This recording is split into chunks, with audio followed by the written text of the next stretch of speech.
This episode is brought to you by Geno's East of Chicago in Los Angeles.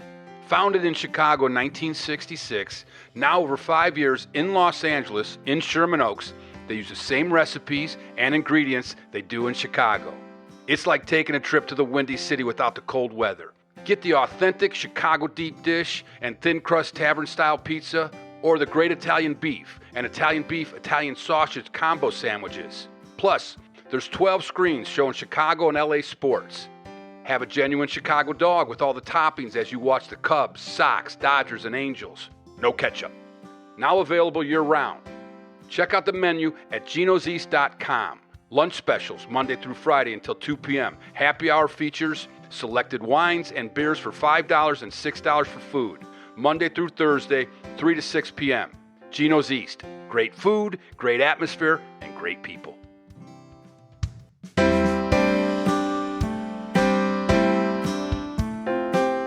Sit back and relax. It's time for peanuts, popcorn, and Cracker Jacks. Hey, how's it going? I'm your host, Jeff Santo, and I'm here with my wife, Christy. Hello, hello. So I want to tell the people about this ring that you got in the mail the other day from your championship victory at Northside Fantasy Baseball Camp. This thing is like a real World Series ring. I mean, it is so heavy. Listen to how heavy this thing is. That's heavy. Pretty neat. Yeah, it is. It is cool, I have to say. And it looks legit.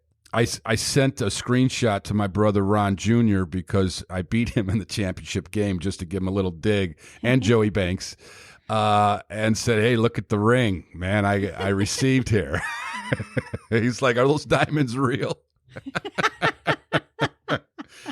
So, yeah, it felt good, and I put it up with my dad's gold glove, just a little bit of, hey, Dad, got a ring here. No. Yeah.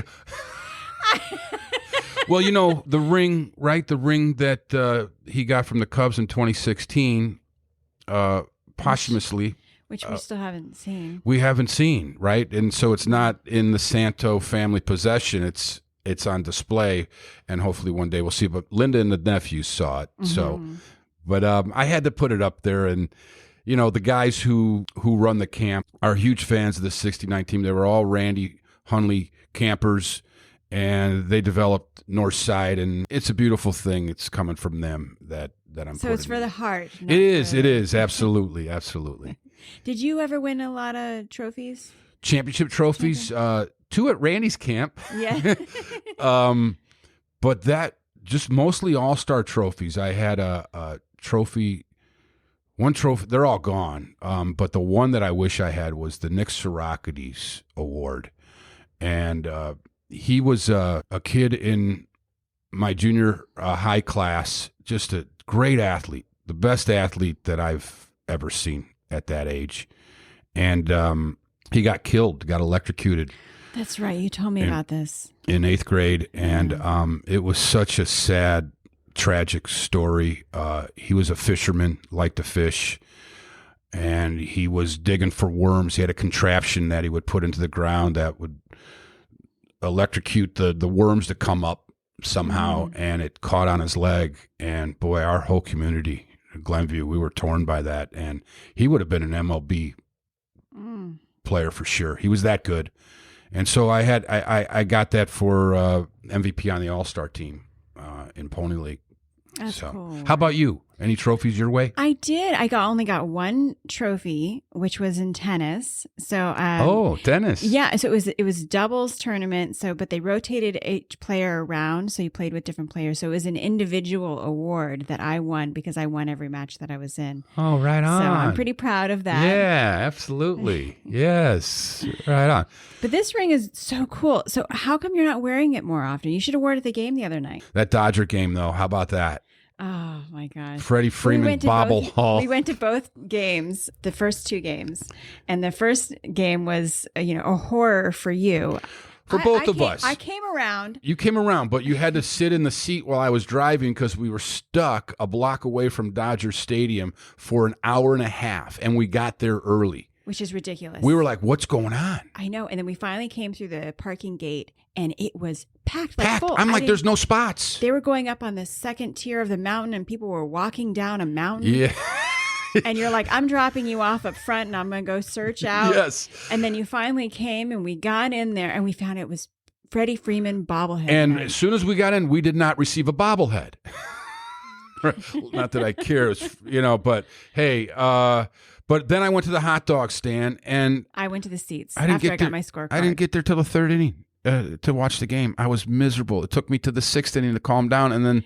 Yeah, because I love your passion and your engine that revs hot. Not that but engine. It takes a long time to calm down. It does. When that engine starts, to, the RPMs are going in the red, it's not good. I mean, it's, And then we lost. Yeah, but the next night we came back. We're like, do we go back to this stadium, the parking lot of hell? And we thank God we did. We got there early, and we were surprised with Joey Hickman and his wife. Joey Hickman, yeah, that was great to see him and his wife and his son. And then we were surprised by great tickets in the second row, right behind the Cubs dugout. And my buddy Jim McCauley sends us a screenshot and says, "Hey, man, you guys are on TV," because the camera from the third baseline, we were right in that angle, And he got me drinking a beer, like I guzzling down one of those huge, giant Modelas. That was hilarious. And then you caught a foul ball. I caught a foul ball. Well, I didn't actually catch it, right? Well, you got it. I got it. And when it was hit towards us, I mean, the whole place, our section stood up. Except for me. Because I have a protocol. It's like an earthquake drill. I just stay seated and cover my head. That's hilarious. Because I know you got it. Well, yeah, I knew this one was going to travel over my head, though. So what I did is this could be a ricochet moment, So I turned. And it was. And it was. It shot right back our way. And the guy behind me went for it, hit his palm, and then jumped into our, It went down right next to me. Yes. And then you went over my lap. Like a little kid. I went down on the ground. and finally grabbed it out of one of those hot dog holders. I pulled a hammy. You came up and cheered. Everyone cheered, and then you said you pulled a hammy, and then everyone laughed. That was hilarious. It was, and we kept the ball. My brother's like, we sent the shot to my family, got a foul by my brother. Give it to a kid. I'm like, no, I'm not giving it to a kid. These kids in our section, these kids have everything. So it was a nice token of our wonderful date night. It was a date night, and so we wrote on it, and it's a good memory because that's the first foul ball I've ever had. And growing up in the clubhouse, being on this other side for way more years than the side I was on for the first 11 of my life. So yes, I'm a fan now, and I'm keeping the ball. And it was a great night if you're a Cub fan. It was a great night, 16-0. So hey, Cubs are looking good, right? I know. Right night. We're gonna be there, I think. It's exciting. It's exciting. Might have to get another pitcher now that Steele's down, but I know. But anyway, it's exciting. And so tell them about the show. Cool show. A working class actor in Hollywood for over 30 years, and now after turning 60, he has a thriving bakery business that's becoming a star of its own, which is so cool. Great story. You got to listen to this one. And then I got my buddy, my dear buddy, Jim McCauley as my crackerjack, and he has a new podcast with two other dear friends of mine, Terry O'Brien and Dan Foley. Can't wait to talk to them about that. It's about three guys over the age of 60 with over 50 years of friendship. Cool concept. Mm-hmm. So can't wait for you to hear the show. Enjoy. Hans Christian Andersen said, "Where words fail, music speaks."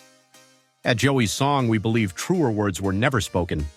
Our mission at Joey's Song is to raise money to fund the desperately needed research to find treatments and cures for the devastating and intractable epilepsies that are robbing futures and taking lives. Between 50 and 65 million people worldwide have epilepsy, and 1/3 of those folks, approximately 20 million, cannot find relief from their seizures through any known treatments or surgery. Joey's Song is dedicated to and in the memory of Joey Gamal, who died in 2010, just shy of his 5th birthday after battling a rare form of epilepsy his entire life. Every year, Joey's Song brings together Rock and Roll Hall of Famers, Grammy and Emmy winners, and top 40 hitmakers for a series of one-of-a-kind concerts that have helped us be a part of over $1.75 million raised over the last decade. Artists from bands like Cheap Trick, The Bangles, The Go-Go's, Garbage, The Goo Goo Dolls, Toto, and countless others all help us give hope to the families fighting epilepsy today.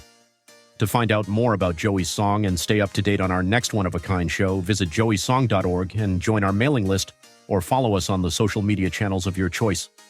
Thanks for your time, and thanks for supporting Joey's Song, and thanks for listening to Peanuts, Popcorn, and Cracker Jacks. My special guest at age 23 left his life in Long Island, New York, and headed west to La La Land to discover a new life and himself.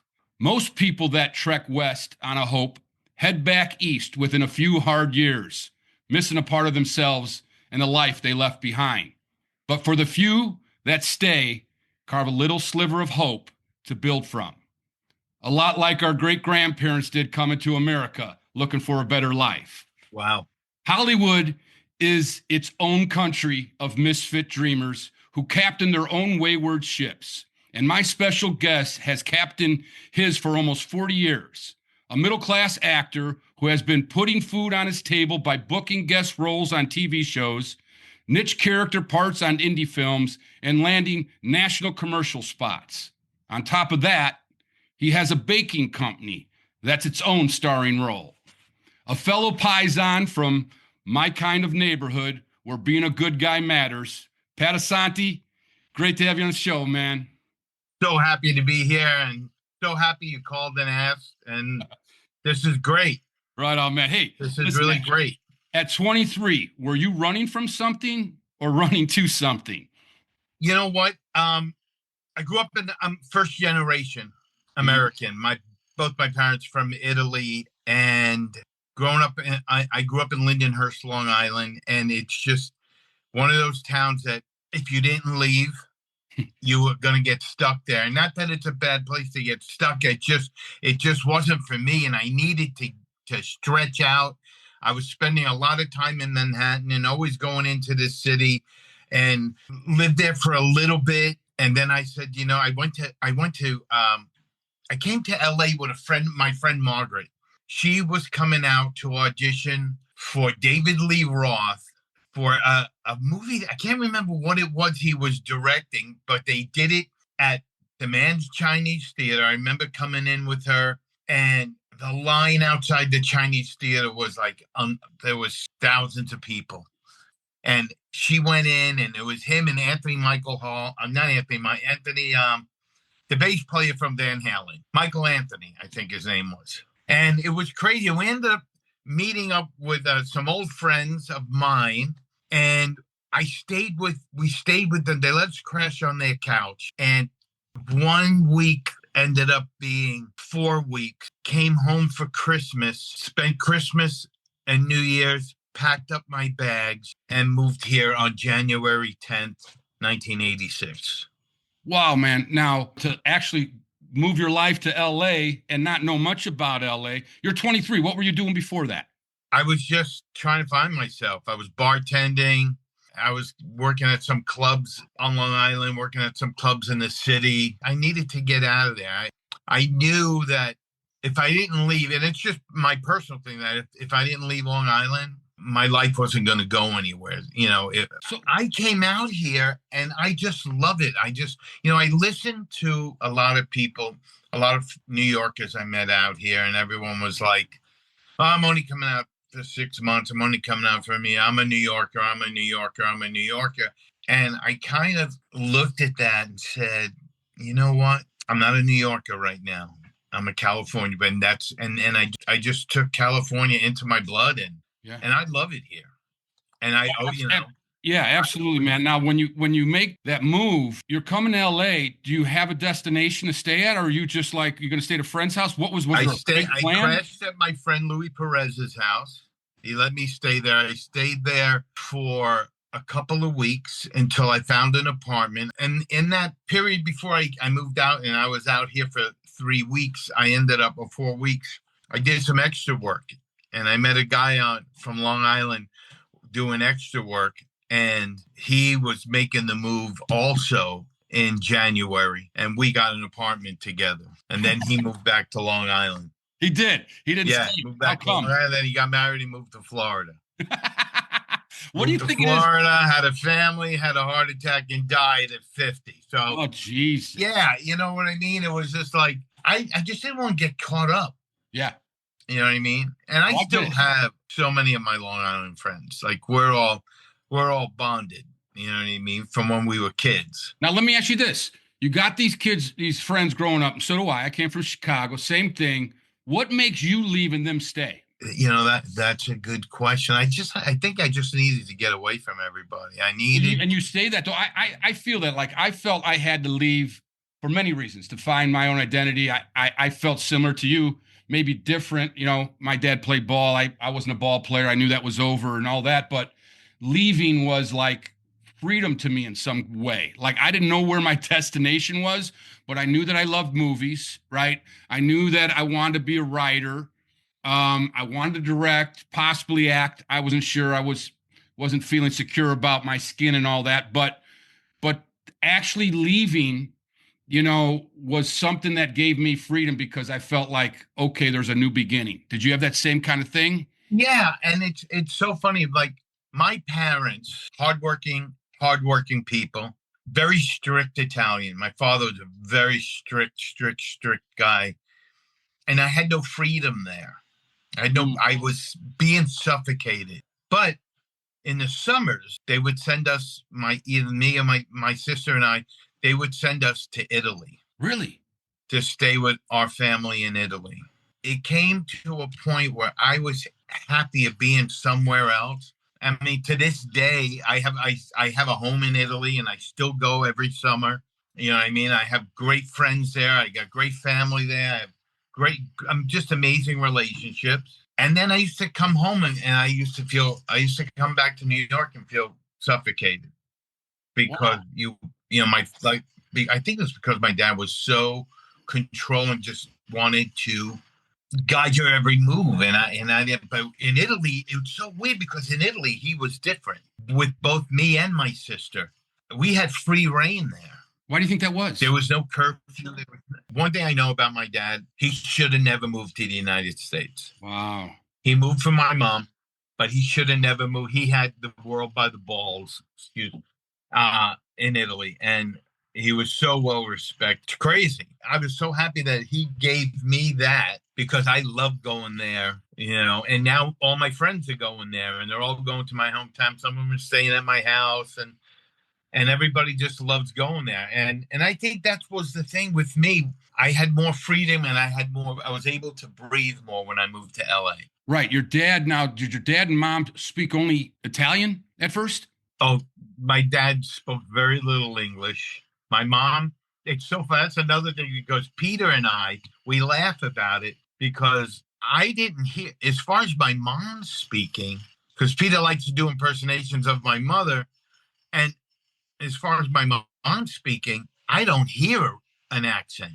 And Peter would be, "Are you crazy?" And all my friends like, "What do you mean you don't hear it?" Yeah, Peter and Conti. I hear it on my dad, but in my mom, she didn't have an accent to me. Wow. And meanwhile, she had a really big, deep Italian accent.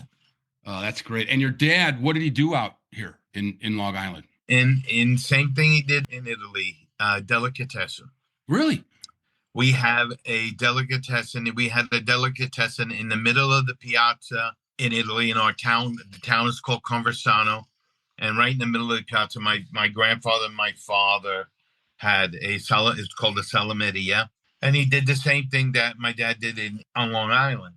And we've had some great stories. Deborah and I, we went into a Chotsky store in our town. And we're looking around. The people came up to us. The owners, this old couple, and at that time they were in late 70s. And this is 25 years ago or 20 years ago. And they're like, "Oh, how did you come to Conversano?" I said, "Oh, my mother and father are both from here." And they said, "Oh, what's your father's name?" And I told my father's name and like, oh my God, you know, during the World War II, we didn't have money to eat. And your grandfather and your father would give my mother credit so we could have food. Oh, man. And it's like, yeah, it was crazy, you know what I mean? Because my grandfather always said everyone must, everyone has to eat. If they don't have money, they'll pay us when they do. Wow. You know what I mean? Something that you don't find today. Yeah. And the funny part is the lady was talking to me and the gentleman, and then they're like, your father was this and your father was like that. And I looked at her and I said, you're talking like my father's dead. I said, my father's alive. My dad lived to 100 years old. Holy. And the lady looked at me. Yeah. The lady looked at me and she's like, alive. You know that thing in The Godfather? He's alive. We hit him 5 times and he's still alive. So, but it was really cool. And her and her husband said, please come here tomorrow. And we went back there and they gave Deborah and I a really nice gift. We still have it in our bedroom. And they wrote my dad a really beautiful letter. And when we left and we stopped in New York, I gave him the letter. I said, these are from these people. And I saw him open it up, start to look at it, and he got all flustered and put it back, and he threw it on the table. And I said, why? What's I don't want to, because the guy it got him very emotional. Oh, wow, man. What year did your dad and mom come out to New York? What year was that?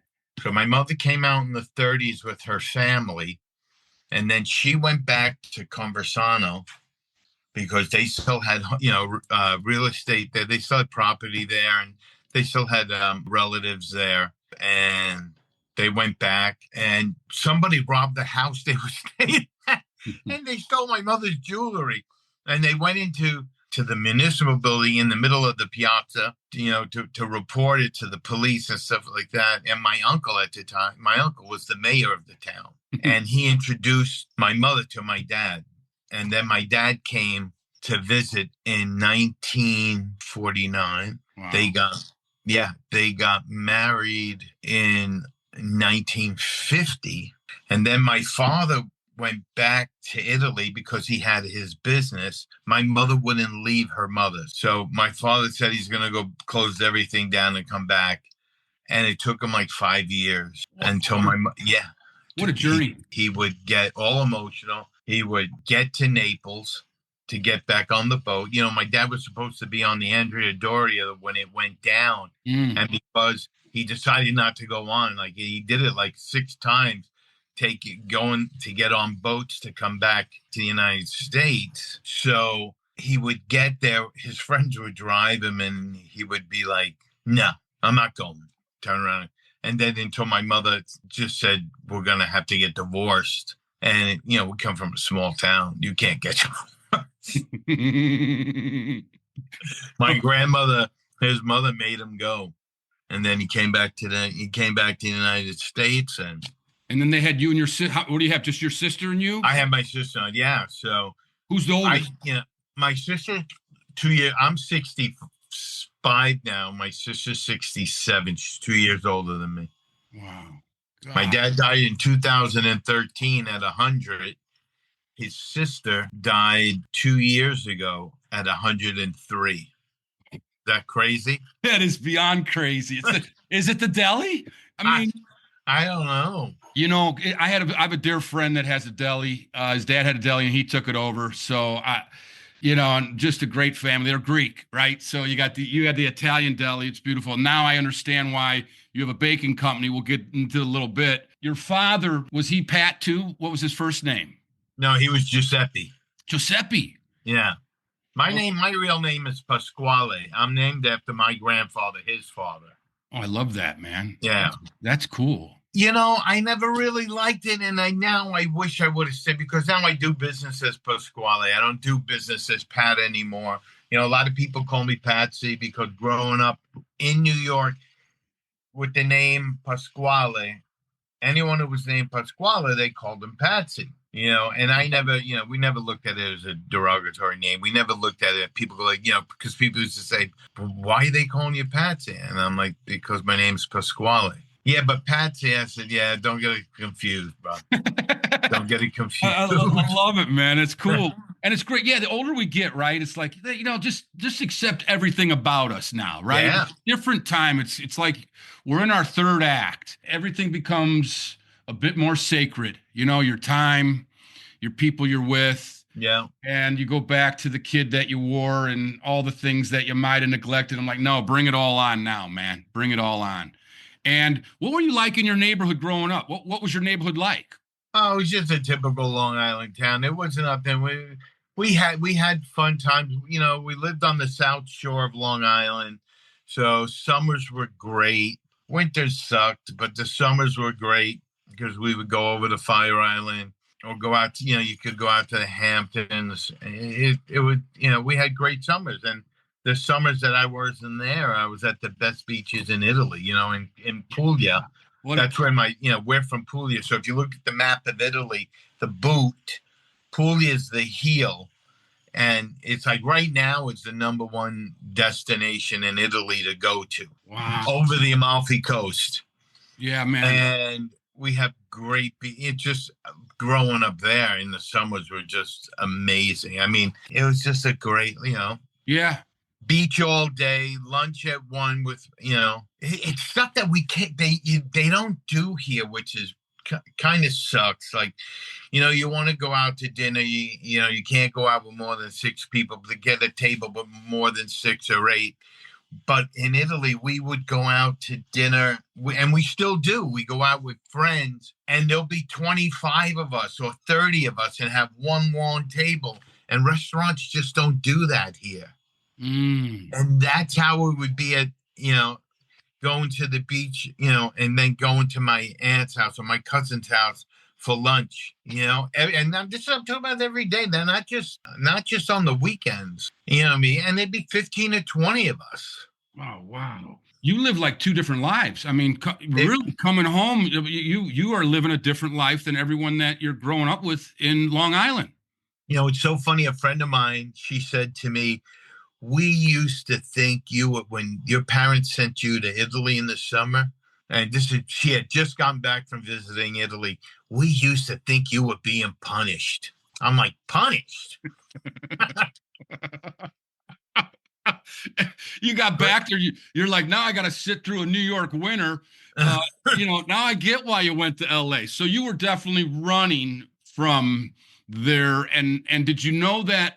What did you want from LA and California? Did you know? Well, it just, I came out to get my SAG. I had these goals, and I came out to get my SAG card, and I achieved everything pretty fast. I got my SAG card within 3 months of being out here. But then at one point I wasn't ready because I didn't know how to audition.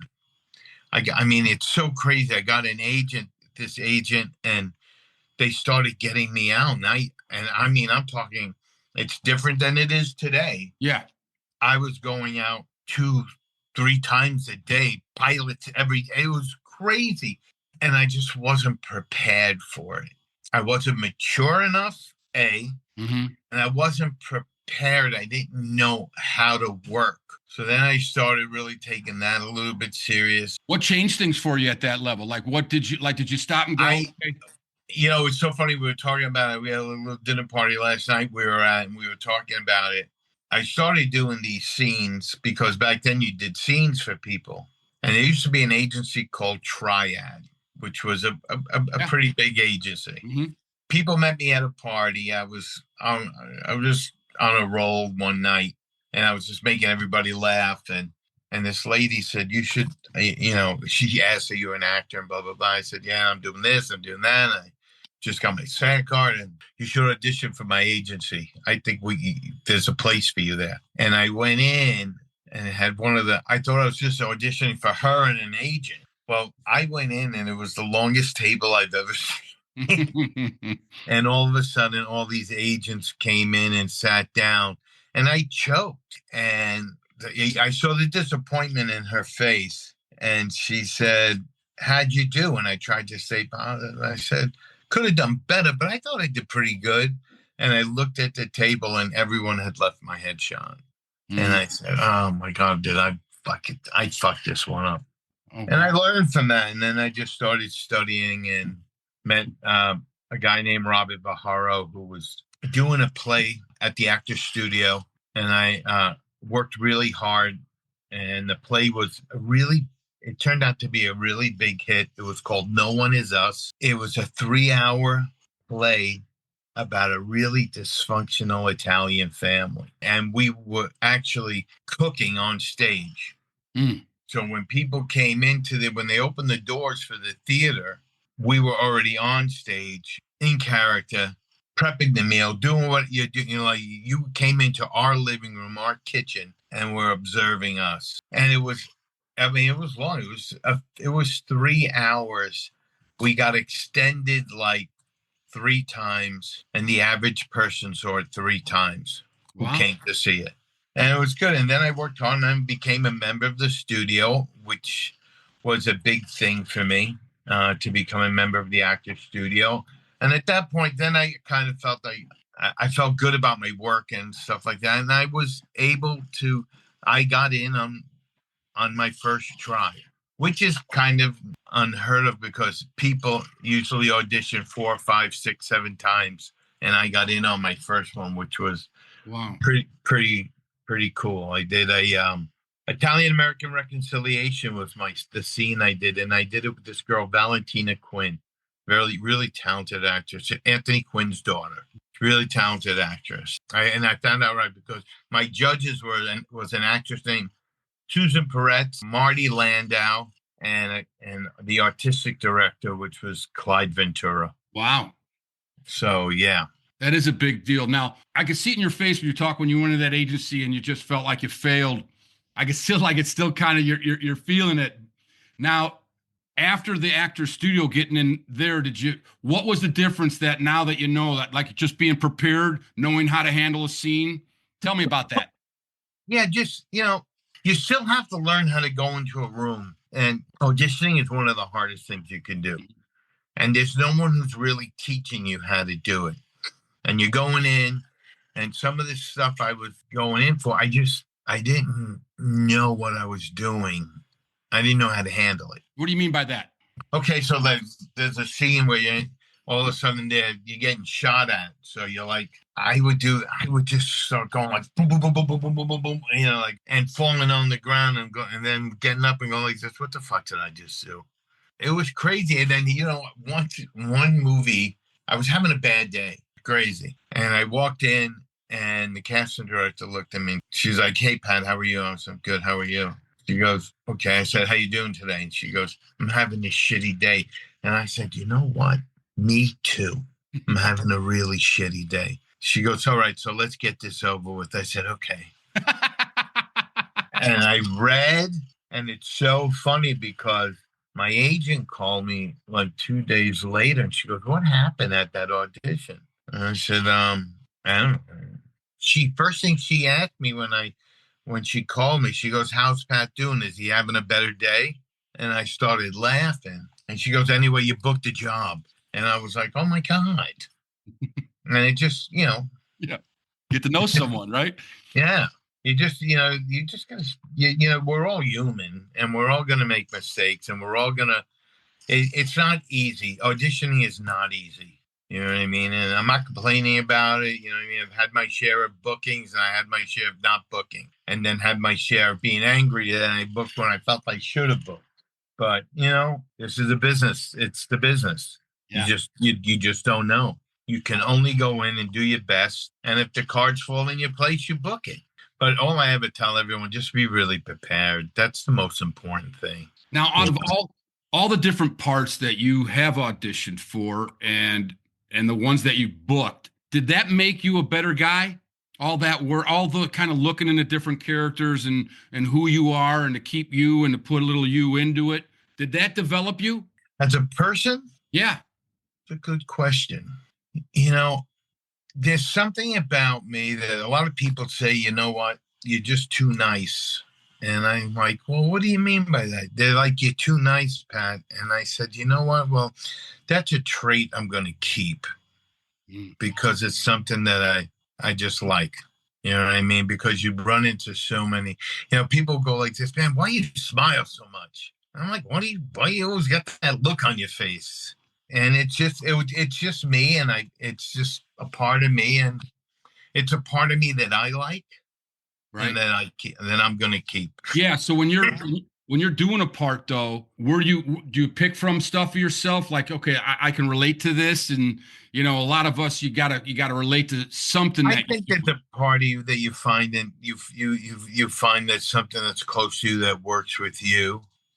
You know what I mean? You just go a little bit deeper inside, because you say, well, I would never do this, but you said, but if I did do something like this, how would I do it? Mm.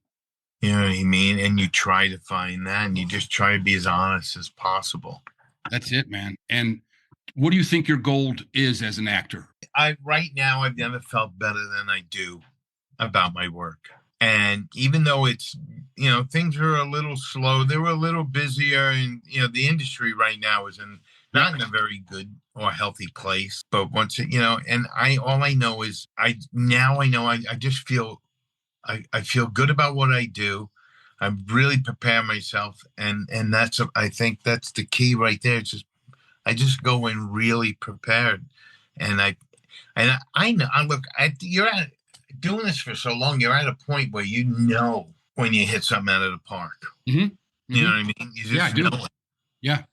Yeah. And even though a lot of stuff is done here at my house and self-tapes and stuff like that, I'm like, I know, like when I do a take, I know personally, I said, that's it. That's the one. And then I'm happy with it. And, then it's out of your hands. I can give you so many stories of, films that I didn't get that I almost got. That there's a film that was released recently. I don't want to mention its name, but when I read for it several times. They called for my availability, and then they said to my manager, "We're going to be called tomorrow. We're going to book him tomorrow. We just wanted to get the date to make sure he was available." And blah blah blah. And then the guest person called my manager and said, "Listen, the director changed his mind, went a different way." So it's like, I told my manager, I said, "Could we stop that? If I audition for it, I'm available." Yeah. Right. You know what I mean? Yeah. I don't want to get all excited. Yeah. You know what I mean? I'm 65 now. The heart's not as good as they used to be. Hey, I hear you on that, man. I'm 61, Pat, and I feel like once I turned 60, and like you said, you've been at this so long. I came out here in 94, and I had a playback in Chicago, and when I dove into it. And I look at it now, it's such a long road, and there's been, like you said, just talking about some of your auditions, everything, there's a lot of hardship. Yeah. Take all that experience now, right? You take everything, that road that we've been on, it's an unpaved road. You got to pave it yourself, right? And you don't know the destination. And there really, on the outside of it, there really isn't a destination. A destination's within you, right? It's like building yourself up to know that, okay, you're good enough to do this, right? And I think at this age now, with all the stuff that I've done, writing and directing, and now I want to get more into acting, and I think that's where this time at this age, I don't know about you, but I can feel it a bit just talking right here on Zoom, is that we're at that time, man, where it's like, hey, everything's got to be honest. You have to be vulnerable. You have to be open. You have to be, or just don't be in this business and I don't think we're in it for that reason anymore of what maybe it started out to be. We're in it because this is who we are. It became part of us, right? There was no turning back at one time. Do you feel that? Yeah. Yeah. I just, I could have quit so many times, and then I thought about it and I said, what am I going to do? I said, I don't want to go back to New York, because I don't. I'm like, you know what? I'll just make everything happen. Look, I'm also very fortunate in certain things. I have a beautiful home here in LA that I was able to buy thanks to my commercials. And, I had a campaign with Meow Mix in the late 90s, 2000. There was 4 of us on the campaign. We did several spots for them. And you know what? All 4 of us got to buy homes. Wow. That's beautiful, man. Yeah. Yeah. There you go. We all got to buy homes, and it was great. And talk about your wife, Deborah. You guys, similar to me and Christy, you're both in this thing together, right? You know what I mean? She's a writer director. She's in the business. How did you two meet, first of all? She was one of my acting teachers. That's awesome. Yeah, but Deborah was one of my acting teachers with this guy, Robert Vajaro, who directed that play, No One Is Us. He had a class, and Deborah worked with, and that's how I got to meet him. And like a few of my friends were friends with her from Long Island. I didn't know her. And here's a crazy thing. So I'm living with some roommates, and she comes out with her husband at the time, her first husband. I'm her second husband.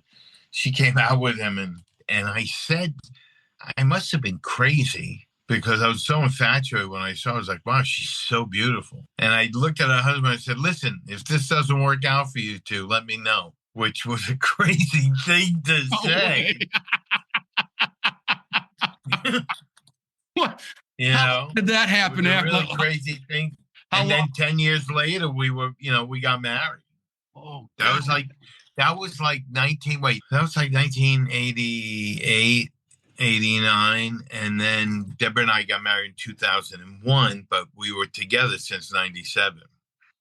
That's beautiful. I went through her and her husband split up, and at that point we knew each other pretty well, or well enough. Yeah, it was crazy. That is crazy. And she's a really talented writer, director. We did during the pandemic. Deborah and I shot. We were bored out of our mind because we did not leave this house. We didn't leave. We, knock on wood, neither one of us have had COVID yet. That's which is unbelievable, really. Yeah. So during COVID, a friend of ours, Anthony Montez, we were chatting, and he said, yeah, he had this script, a little short. And I said, we want to do something. And he wrote a film a short called $22 Eggs. I don't know. Have you seen it? Yes, of course. Yeah. Classic. Yeah. So we set up my backyard like an outdoor restaurant, and we shot $22 Eggs. Deborah directed it. I produced it and starred in it with Anthony, and we won all these awards. It was crazy. That's great. That's the thing. It was crazy. In Italy, I have an agent in Rome. He's great. And I auditioned, because I have my EU passport, because my mom and dad were both born in Italy. And there were roles, I auditioned for roles there that I don't get the opportunity to hear because I'm not a name, Do you speak Italian? Yeah. Yeah, no, I speak Italian, but most of the stuff I audition for in Europe is for expats. Really? Yeah. Okay. So I my agent in Rome, I audition for stuff all over Europe where I can work because of my EU passport, but it's because they're looking for American. It's a lot of it American productions who don't want to fly people from the States. Now, I have to be a local hire out of Italy, so I got to get myself to Puglia. Yeah. And then I'm a local hire from there. And then they'll fly, I've been up for films in Romania, in Budapest and stuff like that, but they fly you out of Italy. And they don't mind that. Yeah. Wow. Do you ever think of staying there? Like that's the place where I love working in Europe. The only thing is my wife gets really mad because I'm like, I'll be back in 3 weeks. And she goes, well, she's teaching. And she's like, I can't come until then. I said, well, I'll be home by then. And it's like, I said, who's going to watch the dogs? So she never gets pissed off. Yeah. We're both, you don't have kids, right? You don't have kids. No. Yeah. Either do. We had 2 dogs. We just lost our little casino about 3 weeks ago. Yeah. God, that's tough, man. Yeah, it's horrible. We have 2 Boston Terriers. Yeah. We have our little Hattie. She's 17 now. Ours are 14 and going to be 12. And tell me about your time you worked with Richard Crudo. And thank you for you and Deborah introducing him to us. So Richard Crudo's great guy, Absolutely. Really terrific DP. He directed his first feature film. His producer, and I'm sorry, I'm bad with names, Charlie, who I knew, asked me to audition for the role, and I auditioned for it, and I got the role. and we just, we worked it. And then Deborah had a few films that, we were trying again. We wanted Richie to be the DP on it because he's a really talented DP. Sure. Absolutely. Really, really talented DP. Let me ask you about your baking business and how that came to be and how successful it's becoming now. Is it taking up a majority of your time? Right now it is, yeah. So during the pandemic, again, bored. I'm very good friends with a chef named Nancy Silverton, who owns Osteria Mozza. I worked there for years, and we became very good friends. And she has a house in Italy in Umbria, and we would meet in Italy, and we would go and eat for a day or two, some in one city or one town. And so I was making these things called Torali. Torali are like those, they're little flavored biscuits. They're becoming very popular now. They're from Puglia. So I started making them, and she really enjoyed them. And she said, you should bag these and sell them. I said, well, can I sell them at Mozza to go? And she goes, yeah. And that's how I started. And then I started making focaccia bread. I said, this is something that, my grandmother's recipe, and she'd love it. She's like, I love it. I love it. And I started bringing it to little stores. People started buying it. So I did that, and I was in 60 farmers markets. I sell them at Marcel Monsieur at the farmers market here, Roma Market in Pasadena, and I just started going from one store to another. There's a sandwich shop. I started then working on making a gluten-free product because everyone's like, do you have anything gluten-free? So it took me about 8 months, and I came up with a gluten-free focaccia. Now, nothing really leaves my kitchen until Nancy. Have you ever heard of La Brea Bakery? Yeah, of course. She's La Brea Bakery. She created La Brea Bakery. Oh. So nothing really leaves my kitchen unless she tries it. So one day I knew she was going to be at Mozza at the restaurant. And I drove over to her house. I texted her. I said, where are you? I said, I have focaccia for you to try. And she's like, I'm at the restaurant. Bring it here. I said, I can't. I don't have the time. I'm going to leave it in your kitchen.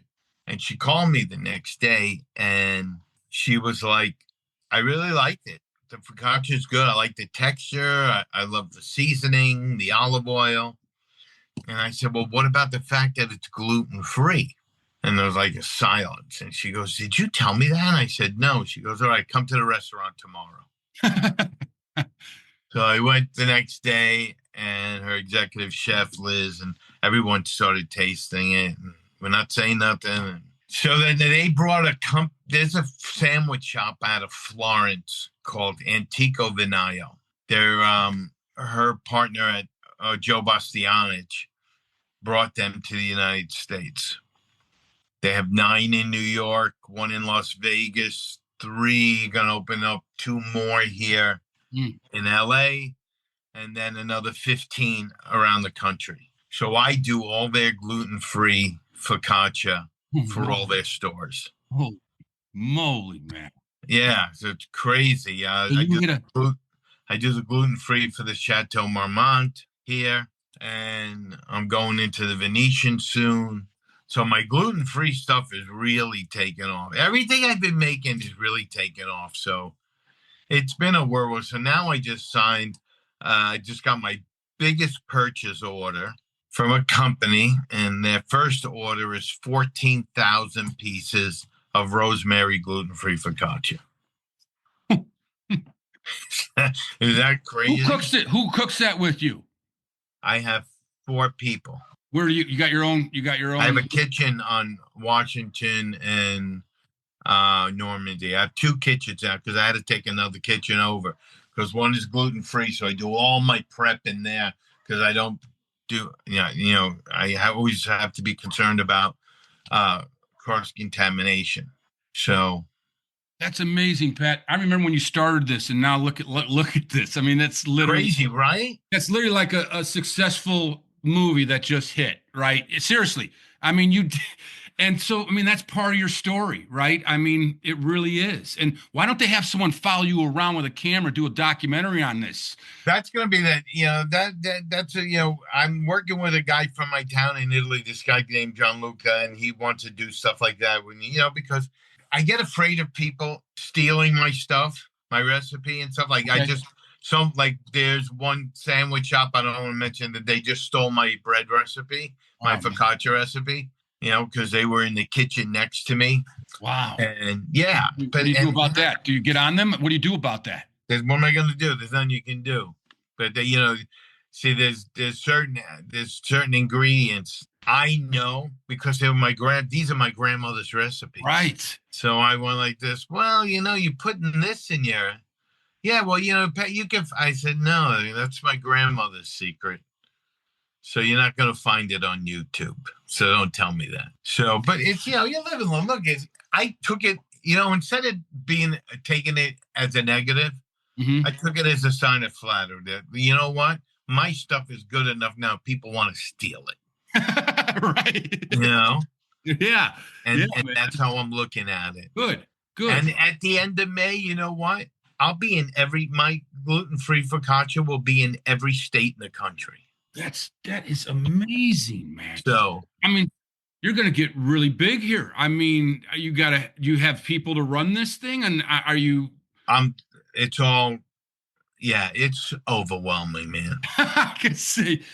You got the camera on you, man. You're perfect because now here's your lead role. You doing this, expand. Yeah. Get someone, man. They're out there. You got a story here to tell. Tell this one, man, and tell it with the journey coming out, how you came out at 23 and now you're doing this because that is your heritage. Look at this, man. All the Italy. At Mozza, they used to call me Puglia Pat. Because I'm so into where I come from in Puglia. I'm just so into it. Love doing it, man. Dude, I'm Italian. I've never been to Italy. Well, that's a shame. I know it is, man. But it's like I don't know how to speak the language. My dad was Italian. Oh, let me stop that. I know. I want to go. Speak English there. I know. I want to go. Peter's leaving on Friday. What's that? Conti's leaving on Friday. I know he is. I talked to him about it. We went out to lunch, and I'm like, man, I got to get out there. And so I know all about your place. I want to go to where you live because it sounds like the best place. Yeah. My dad's dad was first generation. He came out here, and he was in, is it Calabrese? Calabria. Okay. Which is a 45-minute drive from my house. Oh, well, I'm going there before I die, man. I got to get out there. Me and my wife, Christy, once, we got our dogs too, so no one to take care of, but I'm calling you when I go out there, man. So it's going to happen in the next 3 years, but this is dynamite what's happening to you. I know it's a lot of work, and I could tell that you're putting in so many hours. Is it, are you good with that, man? Are you staying healthy? I'm trying. You know what I mean? I'm doing what I can, and I'm just saying, you know what? I'm staying positive. I just, I get up, I'm tired. Yeah. Saturday doesn't come fit. Saturday mornings are some of my busiest mornings. I have to pump out sometimes 300 focaccias and get them out and out for delivery before 8:15 a.m. But then once I get that done, I'm pretty much home by 9:30. And then I nap, and then we'll do something Saturday night, and then I rest all day Sunday. So I'm back to the grind this morning. But like tomorrow morning, I have to make 750 pieces of gluten-free because we just started doing that 14,000 pieces. So we're making 750 pieces a day. Oh man, that's beautiful. Wow. And crazy. I've eaten your gluten-free because my wife's gluten-free, so it was delicious. So great. Yeah. Just congratulations on all that success, Pat. And I don't know where your acting's going to come in now. That's why you got to get the cameras on you working. You have to, man. You have to. You're just starting to explode. And with your personality and experience of all the auditions and acting that you've done, come on, man. Dude, it's right there for you. You got to do it. All right. You got to do it. You got to do it. Think about it. Let's put it together. Yeah. Let me ask you this. All right. Let me ask you this. Go ahead. What would you say to your 23-year-old self? Any advice for him? Yeah. be more prepared. That's what I would say. Be more prepared. Yeah. Okay. Because you got this. There you go. You know? There you go. Yeah, you do got it, man. Right on, Pat. Right on. Well, thanks for coming on, man. My pleasure. Thank you for having me. Check out a collection of movies by Santo Films now streaming. This Old Cub, the critically acclaimed documentary about Ron Santo and his Hall of Fame career while battling type 1 diabetes, in a time when diabetes was unknown to most. It is available on Tubi, iTunes, and Amazon. Jake's Corner, a family drama starring Richard Tyson, Diane Ladd, and Danny Trejo. And Liar's Poker, a whodunit featuring Flea from the Red Hot Chili Peppers. Then there's Dead in 5 Heartbeats, an off-the-grid motorcycle club film with real motorcycle clubs produced by Sonny Barger Productions and Santo Films. All films were written, produced, and directed by Jeff Santo. Watch now on Tubi, iTunes, and Amazon. Crackerjack.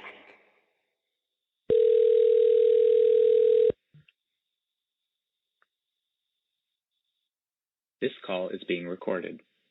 Doggy dog. Dog. How you doing, pal?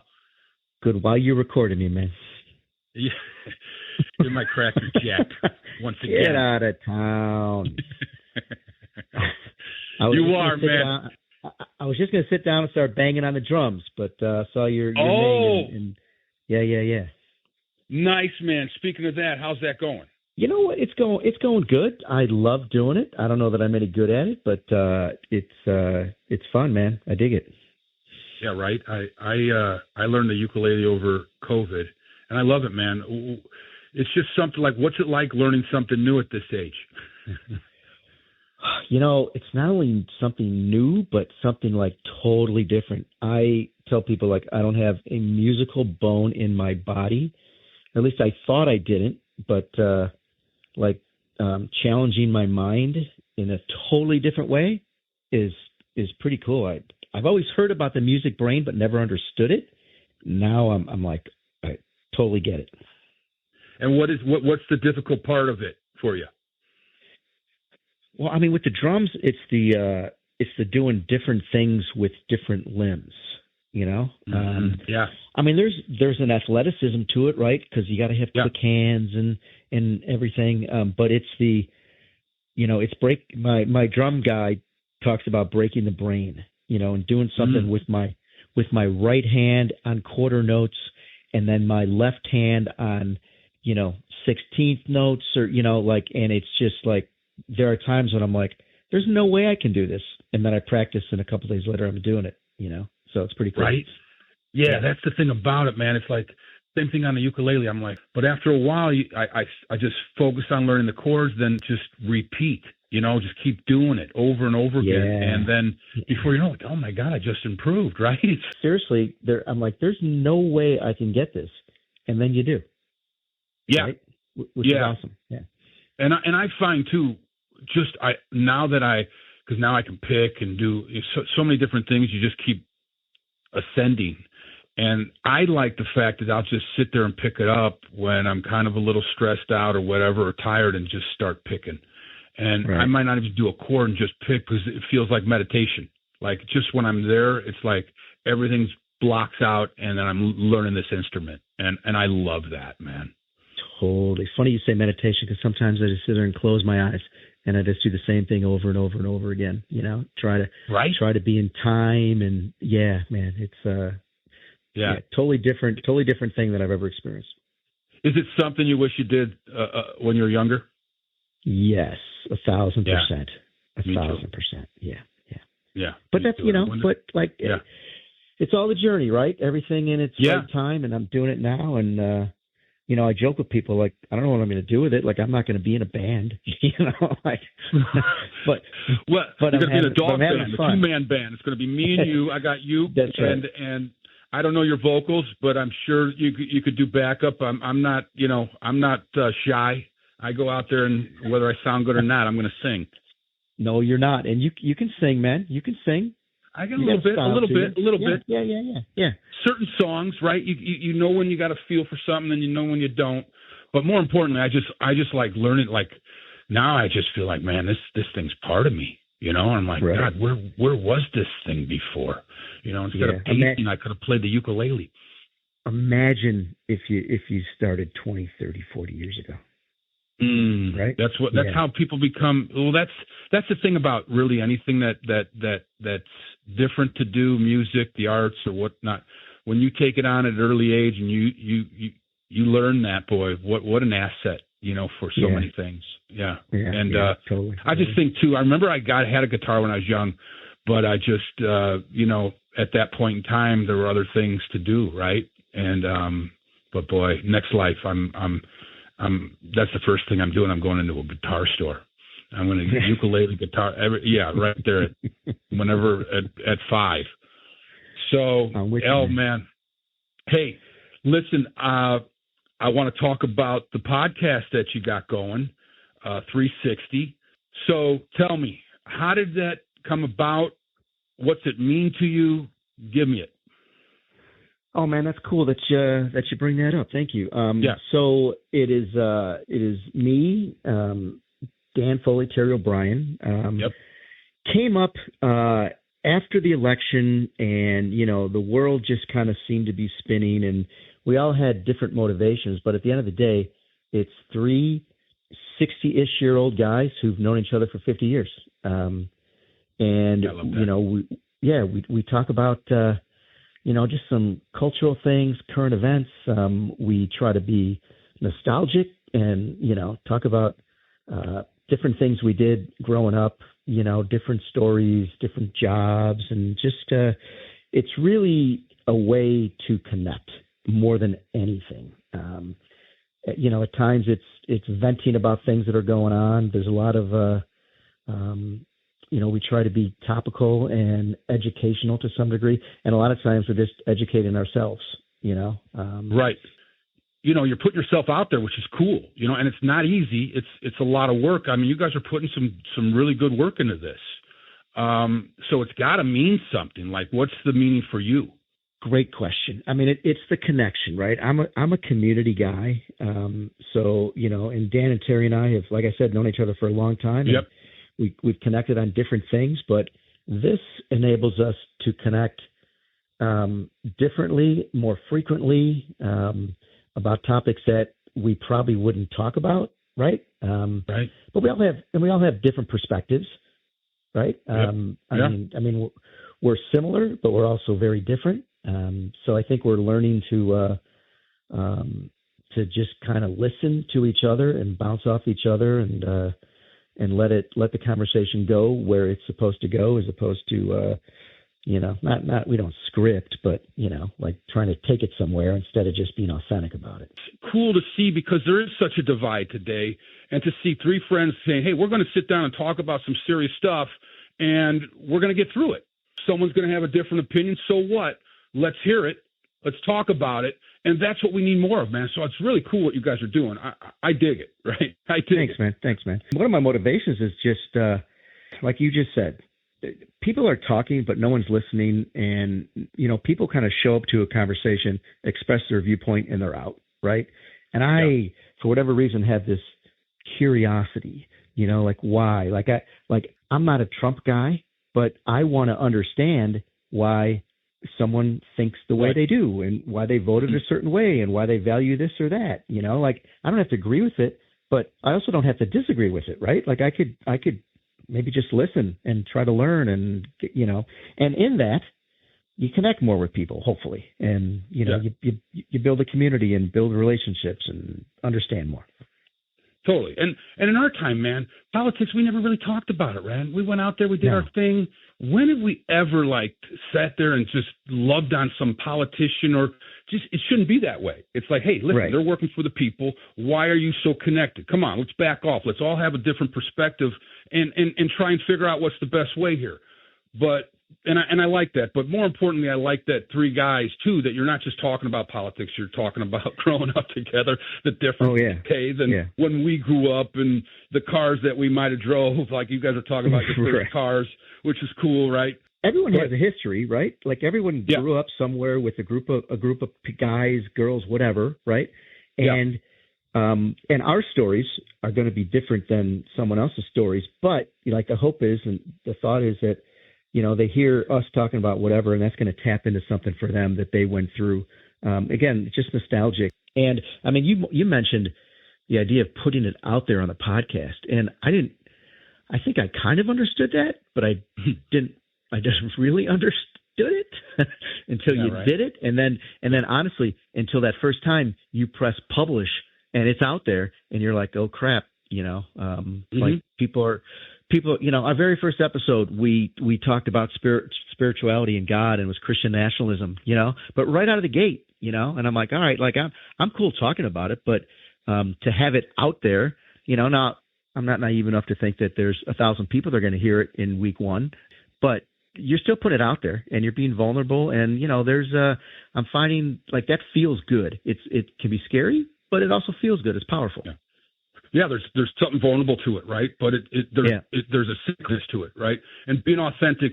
And I believe that's just the way to go. Like if that's something I've learned in this part of my life is like, be as authentic, like you said, as much as you can be. You know what I mean? Yeah.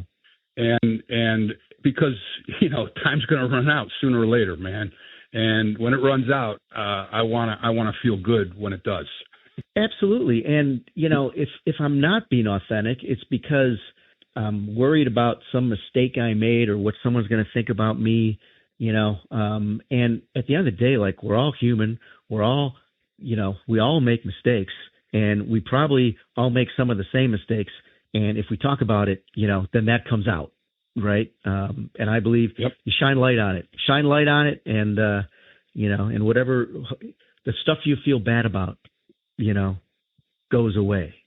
It's like it's a fucking healed scar that it's not so ugly anymore, right? Exactly. Yeah. So, I was being called Pops a lot the other day at the game. I'm like, God, I am Pops. No, someone called me. Yeah, like I went to the Dodger game and. So, guys like Pops, and this other guy said, "Hey, old man." I'm like, "What? Are you talking to me, man?" Oh, I'm going to play an old man in a movie, but shit, okay, it's working. Hey, was that when they saw you on the ground on the foul ball, or no? Oh my God, yeah, right. I got it. Well, it was the guy behind me. I said he missed it. It hit off his hand, and I told people in the opening that you took a screenshot of me, man, drinking a beer. Now, when I did come up with the ball, and then, after we were talking, the guy behind me, it hit his hand on a ricochet, and I go, sorry, man, sorry you didn't get that, but, and that happens. He goes, I got more years than you to get more balls. I'm like, thanks for that one. No. I'm like, all right, that's cool. All right, I get it. Wow. I didn't think you were that much younger than me. Jesus. Yeah, no kidding. So funny, man. Well, great having you on again, man. Keep it up. Tell me how you can get, listen to the podcast. Hey, man, it's on all the things: Spotify, Apple, Amazon Prime. Sorry, having a senior moment here, but it's on all the services.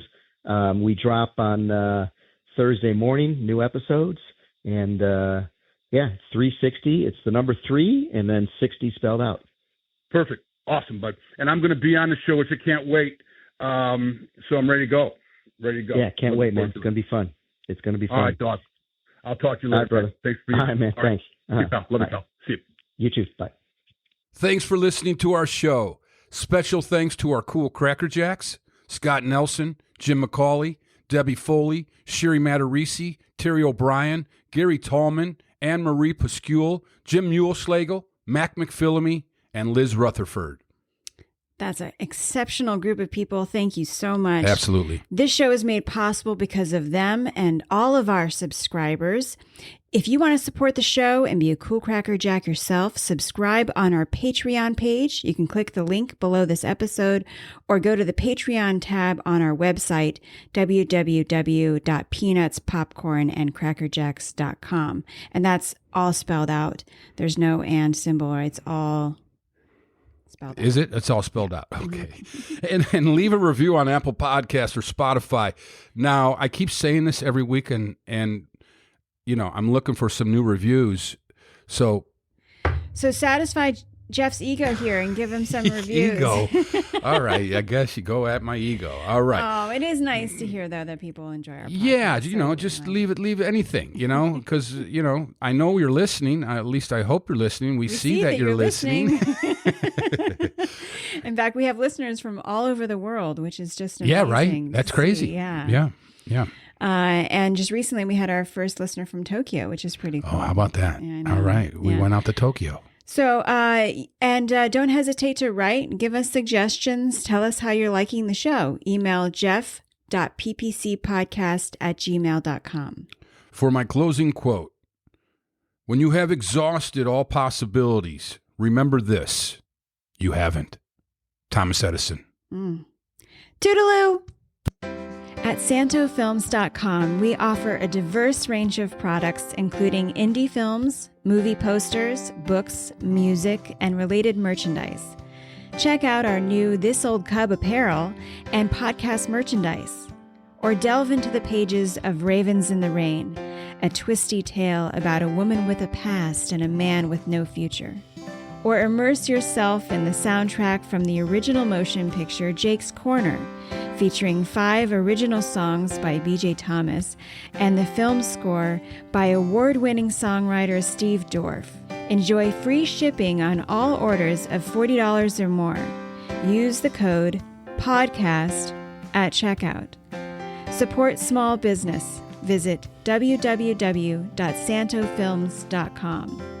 And while you're there, click the link for the Ron Santo official website.